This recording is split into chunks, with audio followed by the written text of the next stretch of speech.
ये हमारी वर्कशीट 14 है, जिसका हमने इतना सारा पोर्शन तो आपको समझा दिया था, कल आपको बता दिया था सारा कि बहुपद की घात क्या होती है, शून्य क्या होता है, और आपने कर भी दिखाए थे। आज हमारा ये है कि आलेख से हमें, यहाँ तो आपने कैलकुलेशन कर बताया था, आपने यहाँ पर कैलकुलेशन कर बताया था कि x + 5 = 0, तो x = 0 - 5 यानी x बराबर -5 है, इसका शून्यक है। ठीक है, कितने शून्यक हैं बिना कैलकुलेशन करे हम आलेख से कैसे बता सकते हैं?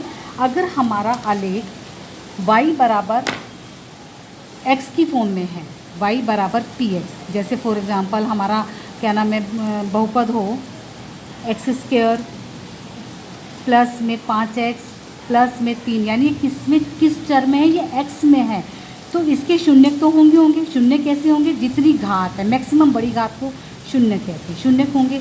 और वो हमारा क्योंकि चर x में है तो वो x अक्ष को ही काटेगा, वो जितने बिंदुओं पर काट रहा है उतने हमारे शून्यक होंगे। जैसे फॉर एग्ज़ाम्पल सपोज़ मैं आपको इस तरह से यहाँ पर ये बनाती हूँ, ये मेरा x अक्ष पर है और ये आलेख मेरा किसका है? x अक्ष, x का आलेख है। ठीक है ना, सपोज़ मैं इस तरह से कर रही हूँ, क्लियर? तो अब आप ये देखो, ये x अक्ष को कहाँ पर काट रहा है? एक तो यहाँ पर काट रहा है, एक यहाँ पर काट रहा है, एक यहाँ पर काट रहा है, एक यहाँ पर काट रहा है। अगर मेरा बहुपद x की घात 4 प्लस में 3x की घात 2, तो हर हालत में मैक्सिमम जितनी घात होगी उतने ही उसके क्या होंगे? शून्यक होंगे। तो आप देख लो, इसका अगर मैं आलेख बनाती हूँ तो घात भी 4 है मैक्सिमम, तो 4 मेरे शून्यक होंगे। और ये कैसे? x अक्ष को काट रहा है। ठीक है, अब इसमें आप देखिए,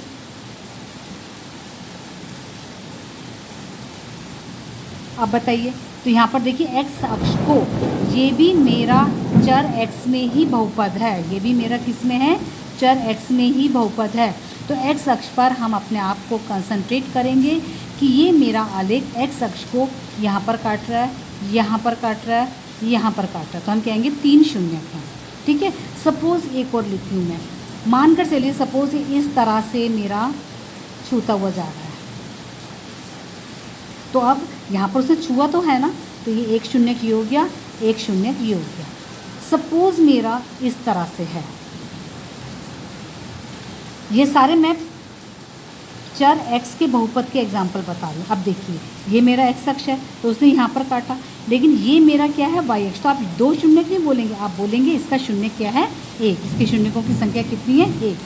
ठीक है बेटा, अब आप ये डेफिनेशन देखिएगा, एक बहुपद के शून्यकों की संख्या उसकी घात के बराबर होती है, अर्थात किसी भी द्विघात बहुपद है तो उसके 2 शून्यक होंगे।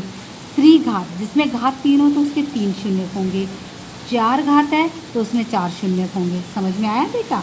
अतः यदि किसी बहुपद p बराबर px का ग्राफ दिया गया हो तो उसे देखकर भी उसकी घात तथा शून्यकों की संख्या आसानी से ज्ञात की जा सकती है।